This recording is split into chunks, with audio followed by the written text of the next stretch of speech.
Forza Motorsport is in early access, which means this is the first of many videos to come. So the first thing I want to show you is what you can do after playing the intro to the game, so you know what unlocks after everything we have already seen in the preview videos before release. This is going to be a quick overview, but I'll go into a little more detail on the systems we haven't seen at all yet. Let me first just give you my initial impressions after finally being able to drive Forza Motorsport myself. Take this with a grain of salt, since I just started playing, and that only for about an hour, I'd say. But so far, it's a little bit of a mixed bag. If it comes to the driving itself, I would say I love it. It is so much fun. The game feels really good to drive on my Fanatec CSLDD wheel. I also tested a little bit with controller, but only briefly, so I can't really say much there, other than that it feels very much like the other recent Forza games, so it feels good. But probably someone else who plays controller more can probably tell you more about that. The game looks, sounds and feels pretty great, while I would say the visual aspect is the one that is lacking the most for me.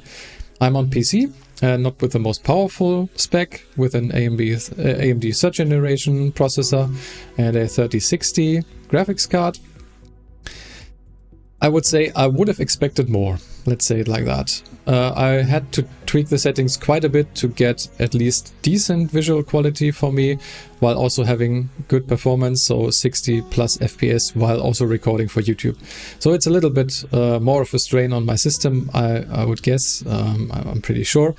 But as I said, I would have expected more. The game, I think, should look better, even on my system, than it actually does right now. But you let me know, I will post more gameplay content, and you let me know if I'm wrong in that, or if I'm actually right in assuming that they really focused on Xbox performance and leaving PC behind a little bit. I was apprehensive before release because they didn't really show any PC footage and benchmarks and stuff like that.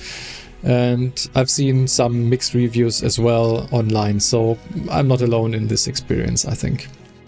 But yeah, as I said, it's quite early still. I want to get more experience with the game to tell you more, and B, I also think there could be some hotfixes for performance on PC. I hope that's going to be the case. The intro experience was quite good. It might turn out that the game is just very polished there in the beginning, and issues and problems crop up later in the game, but I didn't have anything major. Like, it was quite decent. As I said, gameplay really good, visuals not so great, sound was really good as well. I had some issues, well, not issues, I'm not that happy with the impact sounds. I think they sound kind of cheesy and wrong in my opinion, but maybe that's just me. But yeah, I will let you know when I have more experience with the game and maybe there's some hotfixes in, and I'm trying to write up something for a more detailed review once I also have seen and played more of the game. If you don't want to miss that, feel free to subscribe to the channel, as there will be also loads more other videos on Forza Motorsport here as well. But for now, I want to give you an overview of everything you can do after the intro of the game. If you have not finished the initial drive yet, the game forces you to do so. After you have done that, however, it basically unlocks the whole game for you. So let's just dive right into the main menu here, and I will give you an overview. There is this What's New tab at the top, where you can see basically some things that the developers want you to see, what you can do. So play tractors, rivals, multiplayer, showroom, this welcome to Forza Motorsport. I don't think this is really necessary. There's everything you can see here, you can access to the menus as well. You have the message center, and you can submit me feedback, basically it. Let's head back to the main menu and actually show you what you can actually do and how you can find that. So in the race menu, you can go to the career mode, which is the Builders Cup. There you can see I've also played the introductory tour of the Builders Cup. Video is gonna come soon. And after that, you will have to finish that to access the rest of the Builders Cup. And you can see here it unlocked practical performance in the modern tour for me, but everything else I'll have to do one by one to unlock this. Same goes here. Everything else from these tours is locked for now, but as you can see, the first of the tour for the enthusiast is only locked to practical performance, which is the first one of this. So you don't have to do everything in the modern tour to get to this one. It's, well, you can see here you have to finish Build for Sport, which is, I think, the third one here. So it's not completely linear, but you have to have some prerequisites met to do the later stuff. There's also the open class tour here, where you will have to finish premium performance. That, as I also said in one of my previous videos, is here in the modern tour. It's the last one. It's not that, I don't think it will take all that long if you focus on it, so I don't think that's that big of a deal. If you completed the intro tour of the Builders Cup as well, you also have access immediately to the track tour, which is the feature tour for the month of October. And there's one accessible right now, and others they are time gated, they will come later in the month. And if you do all of that, you will get the reward car. Also more info on reward cars and how to get them later on. I will do a separate video for sure. And that's basically all there is to it in the Builders Cup. The whole structure should be very familiar to you. If not, I did a video before release showcasing what it's all about, how it's structured and all of that. But for now, let's head back to the main menu and take a look at Featured Multiplayer. Featured Multiplayer we've also already seen in their preview of what's coming in the month of October. But yeah, let's actually take a little bit more of a closer look, because we, since I haven't played multiplayer, we'll have to play the qualifier series first. And on that, you can see here, this is basically just to get to know what Featured Multiplayer is all about, with practice, qualifying and the race. You will get to drive a Honda Civic, you get gifted that car. For this, it is a spec car, so probably just BOP, you don't have to do any tuning for that. And you have to complete 3 events to be able to play all of the rest of Featured Multiplayer. And you can see here, it's not that long for races, though I also have already heard that going on soft tires here is a little bit sketchy. They might not last the whole race, so kind of interesting because it says short race length. I will definitely have to see. We'll make a video or maybe even live stream my journey through the Featured Multiplayer, so you will definitely get to see that. And looking through the rest, this is all stuff we also already have seen. So we have the GTX Sports Car Series for the first week of October, and the Touring and GT cars are always there. And again, the race lengths for GTX and GT are on medium. And let's take a look at maybe something that is known, like the Watkins Glen International Speedway at 9 laps. That's actually quite a decent amount of laps, I think. While in the Touring, that's the only one with short races. There is like something for example, the Maple Valley at 5 laps, the full lap, full track. Yeah, so we'll flick through the Forza GT here as well, so you can have a look. That's basically what is in there right now. And then there's open events with the Spotlight series, where in the first week, that is something we did not know yet. It's the Dodge Viper 13 that we can drive here against other people. And then there is the R-Class series for the open class events here. So that's everything that is in Featured Multiplayer. As I said, gonna go more deeply into all of these systems once I actually start doing that myself. Then we have Free Play. Free Play I've also already shown in a video before release, shortly before. You can find that on the channel. I'm going through everything you can do here in terms of how to set it up. There's the quick setup and the advanced setup. Quickly show you the menu here as well. But as I said, I was going in a lot of detail through all of the things you can do here, which is quite a lot in a separate video. So if you want to see that, you can head over there. I will link it for you.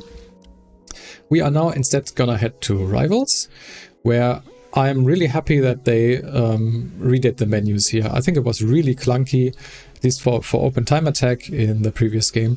Now it's as simple as picking the class you want to do. Let's say I'm going to do an A-class time attack, and then I'm just going to pick a track like Indianapolis, and that's basically it. You see your rivals, the leaders, and you can just then select the track, select the car, and go for it. I think this is way better than it was in the previous game, where it was really clunky and complicated to go through the menus. Featured rivals, that's something we also heard about before release. It's basically just fixed cars on fixed tracks where you can drive against the other people in the community. And then there's specifically for VIPs one exclusive one, which I'm not really happy that this is the case, because this is a paid thing, and I don't know, I don't like when there's content gated behind a paywall. I don't think it's that important, but still. Yeah, that's rivals. Then there's private multiplayer. Also not gonna go through everything here. It's fairly similar in terms of setup to the free play options. If you go to create event here, if you've seen the video or if you want to take a look, free play customization is basically the same. You can do a lot in terms of setup. What is additionally here is overrides. That is nice, because you can then set that you don't want people to have suggested line on, or stability control, or traction control. You can basically turn off assists for a private multiplayer lobby if you basically want a level playing field in terms of assists. It's something that is there. I don't know if it's necessarily all that, like this option for forced camera. I don't really like that. I think the choice should be always on the player, but it is there if you want to set something up. And you can also load and save event setups, which is quite nice. So that's it for private multiplayer. That's all you can do in the race section here in the main menu. Let's quickly take a look at cars. So you can buy new cars in the shop here. They all cost some amount of credits. From what I've seen, they don't cost more than 500,000, and I have not played much yet, and I'm already on over 600,000 credits. We'll have to see how the credit income is in terms of what we get and how many cars you want to buy. That's good. As we know, credits are only used for cars now. You don't have to save them for tuning, because we have a separate currency there. My cars, basically just a list of cars that you own. I own a couple because of the premium edition that I bought. There's some extra cars that you get, but I haven't bought any cars with credits yet. Upgrade and tune, that's if you want to tune a car up from this menu, not for a specific race, and you can do that. Do performance, which is putting in parts, do the tuning, just the fine tuning part, and you can also load, save, search for tunings, and yeah, do all of that in that menu. Design and paint, that's something I can't show you all that much. Not because it's not there, but because I'm really unfamiliar with this. I was never a painter. Everything that I did was basically just apply paint in the paint menu here. That's still the same. You can paint different parts of the car differently, but you can also do loads with vinyl groups, decals, and stuff like that. But I am not the right guy to show you this. There will probably be other people that can help you with this part of the game. Vinyl groups are here, and you can also look at your designs and find designs. Let's take a look actually if there's some that are, well, there are some that are already made, as you can see. So as I said, not really something that I'm that familiar with, so I can't really show you much here. Driver, that's basically just your driver with the suit and helmet. I just picked something that I thought looked interesting, not really something that you're gonna do all that often. In the media, you can have a look at the photo gallery. So if you took some pictures in photo mode, they are here. You can also take a look at other people's photos here. That's there. The replay gallery, if you have saved replays, you can always do that after a race, then you can look at those. Haven't tried that yet, but it's here, and you can also see there's some replays from other people already loaded up. So that is something you can do in media. Store, just to let you know what's there. If you have the premium add-ons bundle or the premium edition board, then everything is already out. You can't buy anything else. But if you haven't and you want to buy something specific like the car pass, it's there if you want to buy that here. And then it's just settings. You have the driving assist, accessibility settings, gameplay and HUD, the audio. You have basic video and advanced video. I'm gonna go through my settings in a separate video, I think, once it's sorted out a little bit more. You have the controller settings with the advanced, something that's basically we've already seen. Can set up for keyboard specifically. For me, on my wheel, I also can set up my buttons and everything, and dead zones and stuff like that. And you can set language, and that's basically it in the settings menu. And that is already everything that I can show you. That is everything that is unlocked after you finish the intro to the game. As you could see, it's basically everything apart from a couple of things in the Builders Cup where you have to do certain events to unlock new ones. But other than that, you can do everything in the game once you have finished the 2 intro races, which is great. Yeah, if this was helpful to you, leave me a like, and if you want to see anything else in particular, like I did with the free play customization, definitely let me know, and I will see what I can do, if I can do a separate video on something. As I said, not on the car painting stuff, because I just don't know it well enough. I can't really show you much there, but if there's anything else, definitely let me know. Subscribe to the channel if you want to see more Forza Motorsport content. There is gonna be a lot here, and I will hopefully see you there. I've been HD Racing. Thanks for watching.